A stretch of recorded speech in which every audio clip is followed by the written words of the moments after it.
Nous sommes aujourd'hui dimanche 14 août 2022. Et nous avons comme thème ce matin l'inquiétude. Nous allons, grâce à la Bible, comprendre le mot inquiétude selon la version biblique, mais aussi de façon générale. Parce que l'inquiétude, c'est l'état pénible d'une personne, causé par la crainte. Comme par exemple, notre état de santé ou celle d'un membre de notre famille, qui devient un souci permanent pour nous. Et nous sommes inquiets. Ça peut être aussi un souci de travail. Quand on n'a pas de travail, on peut être inquiet parce que nous avons des charges. Et par rapport à cela, comment résoudre ces charges, nous nous inquiétons. Ça peut être un problème de foyer. Nous pouvons nous inquiéter parce que c'est un problème de famille. Et ce matin, grâce à la Bible, nous allons comprendre un peu, plus ou moins, ce que c'est que l'inquiétude, qu'est-ce qu'il cause et quelles sont les conséquences. Nous allons lire dans Proverbe 12, verset 25. Proverbe, chapitre 12, verset 25. La Bible dit dans Proverbe 12, 25, « L'inquiétude dans le cœur de l'homme l'abat, mais une bonne parole le réjouit. » Voilà ce que nous dit la Bible dans Proverbe 12, 25. Généralement, quand quelqu'un est abattu, la personne n'a plus de force. Mais celui qui est réjoui par un examen qu'il a réussi, il est différent de celui qui a fait échec. Quand quelqu'un fait un échec, il est abattu. Et quand quelqu'un réussit, il se réjouit. Donc, ces deux différences-là, la Bible va définir par rapport au mot inquiétude. Et la parole que nous venons de voir dans le verset nous dit que l'inquiétude dans le cœur de l'homme l'abat. Quand quelqu'un est inquiet, il est abattu, il n'a plus de force. C'est pourquoi, généralement, l'inquiétude est un sentiment qui trouble l'homme. Quand quelqu'un est inquiet, il est troublé. C'est un sentiment qui trouble l'homme. C'est une arme. L'inquiétude est une arme. C'est une arme qui affaiblit moralement et abat une personne. Parce que quand tu es inquiet, tu es troublé. Quand tu es inquiet, tu es abattu. C'est ce que le verset nous a dit. Et pour nous réconforter dans un état d'inquiétude, on nous dit souvent, ah, ce n'est rien, n'aie pas peur, c'est pas grave, ça ira, ne t'en fais pas, etc. Parce que c'est pour nous réconforter. C'est pour que nous ne soyons pas abattus. C'est pour que nous ne soyons pas troublés et nous trouvons quelqu'un qui nous approche pour nous réconforter. Par ces mots que je viens de citer. Il y en a beaucoup. Beaucoup de choses peuvent nous réconforter. Beaucoup de mots peuvent nous réconforter. Pour que nous ne soyons pas abattus par l'inquiétude. La Bible exhorte les chrétiens à ne pas s'inquiéter, mais d'apporter tous nos besoins et nos soucis à Dieu par la prière. Au lieu de nous en inquiéter, il faut plutôt l'apporter à Dieu. Il faut prier. Confions toutes nos inquiétudes et nos préoccupations à Dieu et attendons la réponse de Dieu. C'est Dieu qui répond. Dieu n'est pas un charlatan. C'est le charlatan, quand il jette son courrier, il te donne tout de suite la suite à ta préoccupation. Parce que le démon lui communique quelque chose pour te communiquer. Et ce qui est parfois faux, comme ça peut être vrai, ce que le démon peut lui communiquer pour gagner ton cœur ou il peut s'imaginer des choses.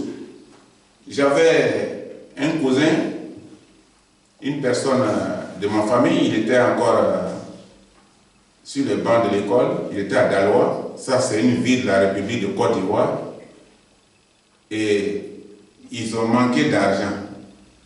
Et comme lui, il est poilu, il a tellement de barbe, il a laissé pousser tous ces barbes-là comme ça, comme un diadis. Et maintenant, il est élève, mais il est devenu un élève barbu, parce qu'ils ont un plan qu'il voudrait faire pour chercher un peu d'argent pour payer les fournitures. Et lui, ça va s'asseoir dans une chambre. Et les gens, ça vont faire sa publicité. Il s'appelait Tchemoko Claude. Les gens faisaient sa publicité au dehors. Et les gens venaient le voir, il devenait un grand marabout. Pourtant, il ne savait absolument rien. Ils ont payé des courriers, ils ont payé beaucoup de choses, ils ont rempli des bouteilles, ils ont attaché avec des palmes, et il est assis. Il a porté un boubou, il est assis. Un boubou de prière musulman. Et il est assis là. Et quand les gens viennent le voir, quand on voit sa barbe même déjà, on dit, ah, ça c'est un grand marabout qui est là. Il jette ses courriers. Et puis, ceux qui le connaissent là, qui ont cherché les gens là, souvent ils sont assis à côté là. On dit, ils sont en train souvent de le louer. De le louer pour donner puissance. Et les gens sont encouragés. Et on leur amenait de l'argent. C'est devant lui qui se dit marabout là, c'est devant les mosquées qui s'en vont chercher les chaussures pour porter. Maintenant là, je ne sais pas si les musulmans ont changé de système, mais avant, devant la mosquée, tu ne rentres pas, comme tu ne rentres pas avec les chaussures, on dépose tout cela devant la mosquée. Donc c'est là-bas qu'ils viennent avec un sachet pour se servir. Lui qui se dit marabout là, quand il vient, ça c'est joli. Il prend, il met dans le sachet. Et l'autre là-bas, il ne faut pas prendre rapidement, quitter ici. Il prend, il met dans le sachet. Et puis ils s'en vont à la maison. C'est dans ça qu'ils vont trouver de belles chaussures. L'homme finit de prier, il sort, la chaussure est partie. Et je crois que maintenant les musulmans ont changé de système. Il y a un coin un peu bas dedans où on laisse tout ça là maintenant. Pour ne pas que ça soit visible dehors et que ça soit volé. Donc, alors, lui, il était là comme un marabout. Donc les gens qui étaient inquiets de leur situation venaient le voir. Lui-même, il a des problèmes. Mais c'est lui qui a tendance à résoudre le problème des autres. Et la Bible exhorte les chrétiens à ne pas croire à des choses comme ça, mais plutôt à ne pas s'inquiéter. À ne pas s'inquiéter. Il faut donner tes besoins à Dieu et puis attendre la réponse. Donc, à ceux qui ont confié leur vie à Jésus comme leur sauveur personnel, Jésus leur promet la prière. La prière comme une solution. Donc, la solution n'est pas chez le charlatan. Celui que je viens de parler là, c'est un faux charlatan. C'est un faux féticheur. C'est un élève. Mais, ils ont formé un groupe pour se faire un peu d'argent. Donc, c'était simplement des escrocs. Donc, souvent, quand tu ne cherches pas la solution chez Dieu, et que tu cherches la solution chez Satan, tu trouves sur ces faux agents et qui vont t'escroquer. Parce que Satan lui-même, c'est un menteur. Donc ces agents-là sont aussi des menteurs. Donc la Bible nous dit qu'il faut résoudre par la prière et attendre la réponse de Dieu. C'est ce que la Bible nous enseigne. Donc, à ceux qui ont confié leur vie à Jésus-Christ comme sauveur, Jésus leur promet la prière comme solution. Il faut prier. Quand on est confronté à une vie d'inquiétude, on prie pour trouver la solution. La solution n'est pas chez le charlatan. La solution n'est pas chez le féticheur. La solution est dans la prière que tu adresses à Dieu de façon sincère.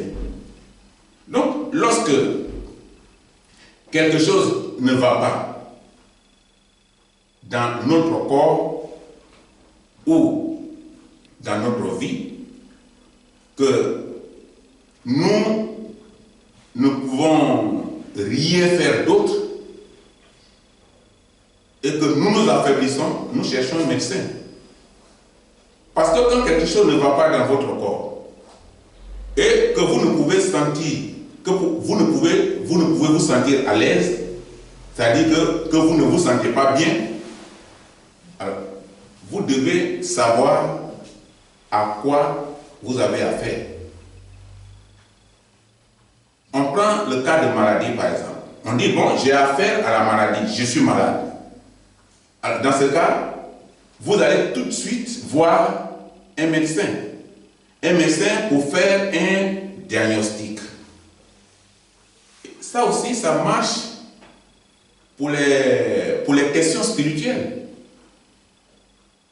Pour qu'un traitement de votre âme fonctionne bien avec Dieu, mais il faut un diagnostic spirituel. Dieu a besoin de diagnostiquer notre vie pour connaître ce que nous sommes et pour nous proposer la solution. Et c'est pourquoi nous avons la Bible qui nous dit ce qui est bon et ce qui est mauvais. Et par rapport à ça, notre vie peut être située.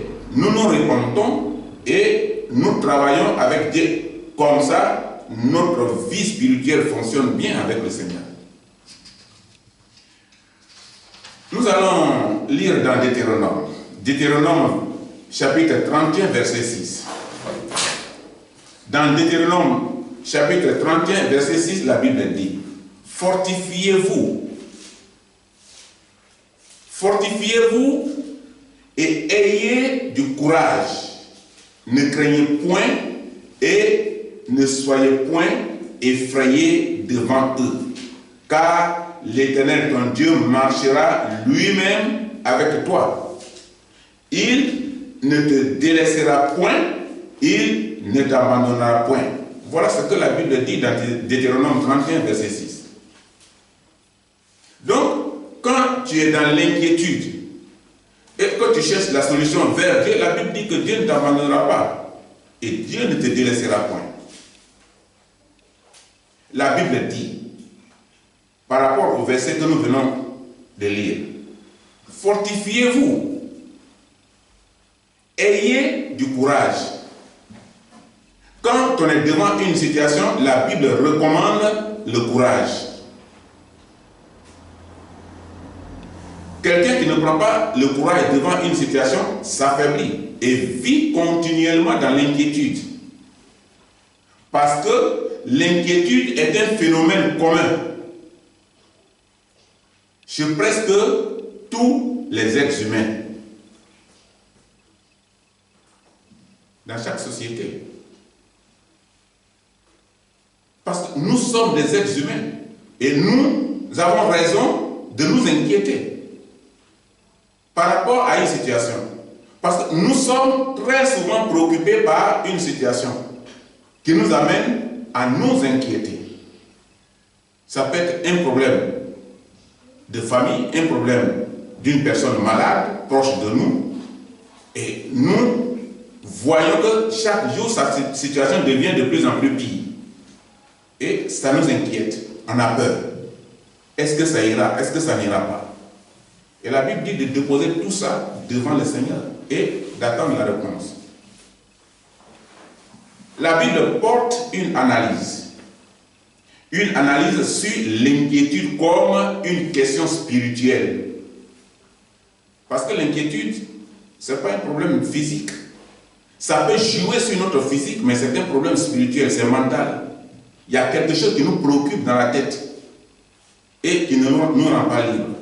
Donc la Bible dit que, la Bible fait une analyse et la Bible dit que c'est un problème spirituel. Parce que l'inquiétude pourrait être un signe que nous sommes dans un état chronique et profond de soucis, mais de soucis excessifs. Et quand c'est comme ça, ça devient dangereux pour notre corps, pour notre vie, pour notre esprit. L'inquiétude peut même provoquer un accident. Quelqu'un peut être en train de conduire, mais la personne est dans l'inquiétude, préoccupée par un souci, par un problème, et livre sa vie à la mort. Donc, c'est un souci profond et excessif. Donc, l'inquiétude empêche votre stabilité physique et spirituelle. Quand quelqu'un est inquiet, physiquement, la personne n'est pas bien. Mais spirituellement, la personne n'est non plus bien. Parce que si ton côté spirituel n'est pas stable, ton côté physique n'est pas stable. Mais si ton côté spirituel est stable, ton côté physique est stable. L'inquiétude entraîne des conséquences nuisibles sur le fonctionnement de la qualité de notre vie. L'inquiétude. Voilà, c'est pourquoi c'est dangereux. Parce que la personne devient souvent agitée ou continuellement fatiguée à force de penser, à force de penser, à force de penser. Ça fatigue. Ça fatigue l'esprit, ça fatigue le corps. Et ça nous rend parfois malades. Elle éprouve des difficultés de concentration. Et on ne peut même plus prier. On ne peut plus rien faire parce qu'on est déconcentré. On est préoccupé par un problème. Ce qui pourra montrer des signes négatifs chez la personne. L'inquiétude est une suite de pensées négatives à propos de phénomènes qui pourraient se produire sur notre morale. Et ces phénomènes seraient les conséquences incertaines. Voilà ce que l'inquiétude peut produire dans notre vie. Et cette conséquence négative s'accompagne le plus souvent d'une charge négative dans nos pensées. C'est-à-dire que notre pensée est chargée négativement. On ne pense pas au positif, on pense au négatif. Quand on est dans l'inquiétude, notre pensée est surchargée et nous conduit à des défaillances. Et nous devons nous soucier des personnes. Ça, c'est normal. Nous devons nous soucier des personnes en difficulté. Mais nous ne pouvons pas laisser les circonstances négatives contrôler nos pensées. À partir du moment où on laisse contrôler nos pensées par des circonstances négatives, alors nous nous affaiblissons. Et nous sommes déconcentrés. Nous devons apprendre à faire confiance à Dieu. C'est l'essentiel dans la vie du chrétien. Apprendre à faire confiance à Dieu. C'est ce que le verset nous dit. Et si nous perdons notre relation de confiance envers Dieu, alors nous sommes impuissants face à l'inquiétude. L'inquiétude va nous dominer. Parce que nous ne plaçons plus notre confiance en Dieu. Et nous sommes dominés par l'inquiétude. Et l'inquiétude nous domine tous les jours. Et quand c'est comme ça, c'est dangereux. Et nous devenons faibles face à l'inquiétude. Et notre inquiétude, parce que normalement, l'inquiétude ne devait pas être pour nous, mais à partir du moment où c'est nous qui sommes inquiets, donc on peut utiliser de cette manière pour que ce soit compréhensif, que notre inquiétude, dictée par la peur ou par les soucis, n'ont jamais aidé qui que ce soit.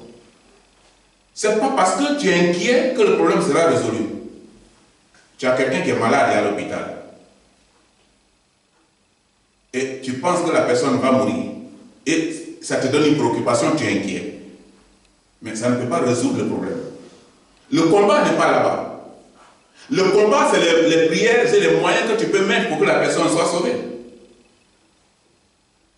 Mais tu peux être inquiet, tu es à la maison, et puis tu dis je suis inquiet, c'est négatif. Il faut être en action. Donc, il faut être en correspondance avec Dieu. Il faut prier. Tu pries, mais il faut être aussi en action pour aider, pour venir en aide à la personne. Donc, ce n'est pas mauvais de penser à quelqu'un, mais il ne faudrait pas laisser les circonstances négatives contrôler tes pensées. Et nous devions, tout à l'heure, j'ai dit que nous devions apprendre donc à faire confiance en Dieu. Quand tu es dans une telle circonstance, fais confiance en Dieu. Et si nous perdons notre relation, ça devient négatif. Et notre inquiétude, comme je le disais, ça devient notre problème, notre inquiétude. Sera dictée donc par la peur ou par les soucis qui n'ont jamais aidé. Et maintenant, qu'est-ce que la Bible nous dit? Dans Jean 14, verset 1. Jean, chapitre 14, verset 1. Dans Jean, chapitre 14, verset 1, la Bible dit que votre cœur ne se trouble point. Croyez en Dieu et croyez en moi. C'est Jésus qui parle. Et croire en Jésus-Christ est la seule solution pour mettre fin à nos soucis et notre inquiétude quand on croit en Dieu. Parce que croire, c'est obéir. Quand on dit croire, c'est obéir. Et obéir, c'est croire. On ne peut pas croire en Dieu et puis on n'obéit pas ce qui est écrit, les textes qui sont dans la Bible. Parce qu'il faut que notre vie corresponde à ce qui est écrit, à la vie d'un disciple. Là, nous sommes des croyants. Parce que si on est croyant, on est obéissant. Et c'est ça qui peut mettre à nos soucis et à notre inquiétude. Ayez une attitude positive. Une attitude positive face à chaque situation. Devant chaque situation, ayez une attitude positive. C'est ce que la Bible nous recommande. La Bible nous recommande d'avoir une attitude positive dans toutes les situations, dans tous les cas, devant les épreuves, devant n'importe quelle situation. Là où nous devons nous inquiéter, nous devons avoir là une attitude positive. Décider de rester positif, quoi qu'il arrive. Quoi qu'il arrive, il faut décider de rester positif. C'est ce que la Bible nous dit. Il faut décider de rester positif, quoi qu'il arrive. Mettez en pratique ce que la Bible dit dans Jean 14, verset 1. Jean 14, verset 1 que nous venons de lire. La Bible a été claire et la Bible nous indique ce que nous devions faire. Que votre cœur ne se trouble point. Parce que quand ton cœur est troublé, tu n'es plus stable. Par exemple, quelqu'un qui est en train de conduire un véhicule, il est face à une situation. Dès qu'il perd contrôle, c'est fini. Une fois, j'allais à Madrid à 4 h du matin. De Saragosse à Madrid. À 4 h du matin. Et puis, j'étais à 120 km/h et mon pneu a eu explosion. Qu'est-ce qu'il fallait faire? J'ai abandonné toutes les pédales. J'ai laissé partir la voiture seule. Je ne suis pas paniqué. Je savais que si je vais jouer avec les pédales, je peux avoir tonneau. Et ma voiture peut se renverser. Donc j'ai abandonné toutes les pédales et j'attends la suite. Et la voiture est partie seule. Elle a freiné. Donc, à chaque situation, il faut tout de suite chercher la stabilité. La stabilité spirituelle. Il faut te concentrer sur ce que tu fais. Mais si tu es déconcentré, c'est fini. Donc, que votre cœur ne se trouble point devant n'importe quelle situation. C'est ce que Jean 14 nous a dit. L'inquiétude nous enlève la paix. C'est pourquoi le Seigneur Jésus nous dit de ne pas nous inquiéter de quelque chose. Quand tu es inquiet, tu n'es plus en paix, tu n'es plus libre. Ton corps n'est pas libre. Ça nous enlève la paix. Mais dans toute chose, nous devons faire connaître à Dieu nos besoins par la prière. La prière est une puissance. La prière, c'est la démonstration de ce qu'on a appris dans la Bible, mais de la parole elle-même. De toutes les promesses de Dieu. C'est par la prière que Dieu te parle, ou que Dieu t'écoute, ou que Dieu t'exauce. La prière est le seul moyen que l'être humain peut utiliser pour parler à Dieu. Donc, la Bible dit de prier, de présenter, de faire connaître tes besoins à Dieu par la prière. Nous voyons que beaucoup sont inquiets. Beaucoup sont inquiets quand il y a une situation. Beaucoup sont inquiets quand il y a une épreuve. Beaucoup sont inquiets quand ils sont malades. Beaucoup sont inquiets quand ils ont un examen. Beaucoup sont inquiets quand ils veulent voyager. Beaucoup sont inquiets quand ils veulent aller au village. Beaucoup sont inquiets quand on leur parle de la puissance d'un féticheur. Beaucoup sont inquiets. La preuve en est qu'il y a beaucoup en Europe ici qui ne vont pas en Afrique. Ils ont peur d'aller au village. Ça, je parle de l'Europe. Mais il y a aussi des familles à Abidjan qui ne vont pas au village. Mais est-ce que la distance entre le village et Abidjan, là, c'est combien?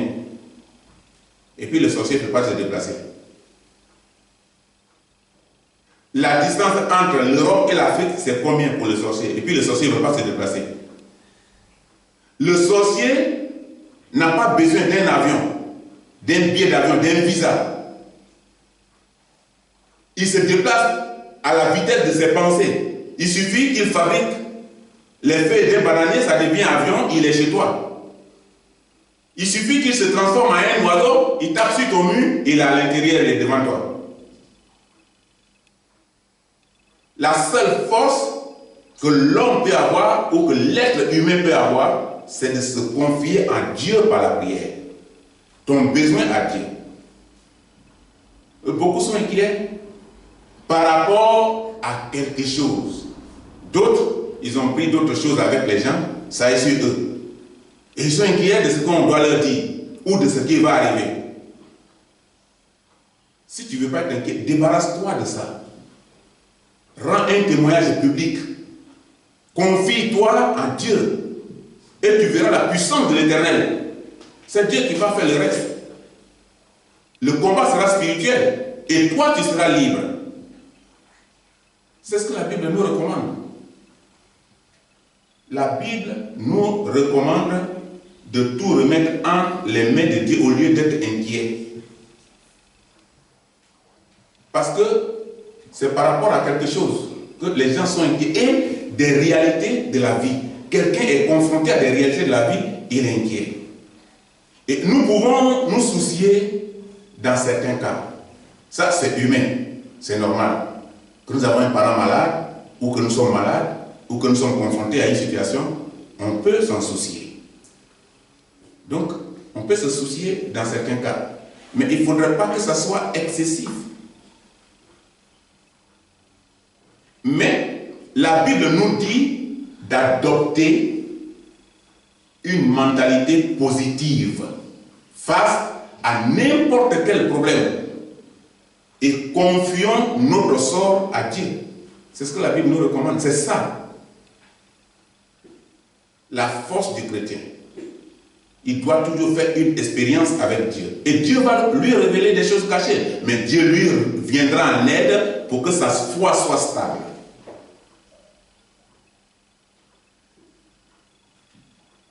Il faut confier ton sort à Jésus-Christ. Et c'est là que tu le verras. Mais pas dans l'hypocrisie, de façon sincère.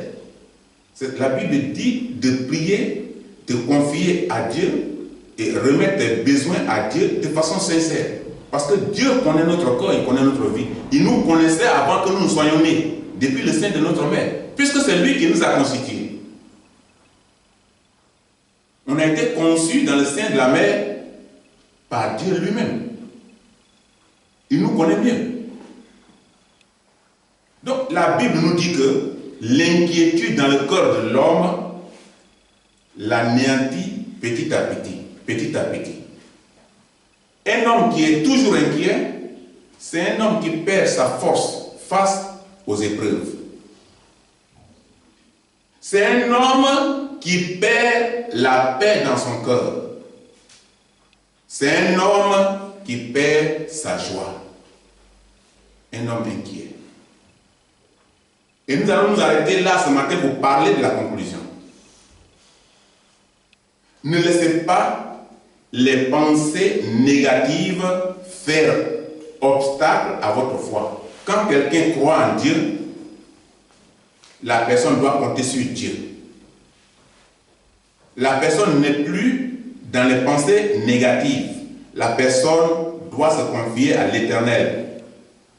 La personne doit faire attention à ce qu'elle fait. Donc, la personne ne doit pas laisser les pensées négatives faire obstacle à sa foi. Et croyez que Dieu vous aidera à surmonter toutes les difficultés qui seront sujets d'une inquiétude ou d'un souci quelconque, n'importe quel problème. Et votre attitude de confiance vous fortifiera et votre relation avec Dieu vous aidera à avancer dans ces projets pour vous. C'est là ce matin que nous allons nous arrêter. Que Dieu nous bénisse.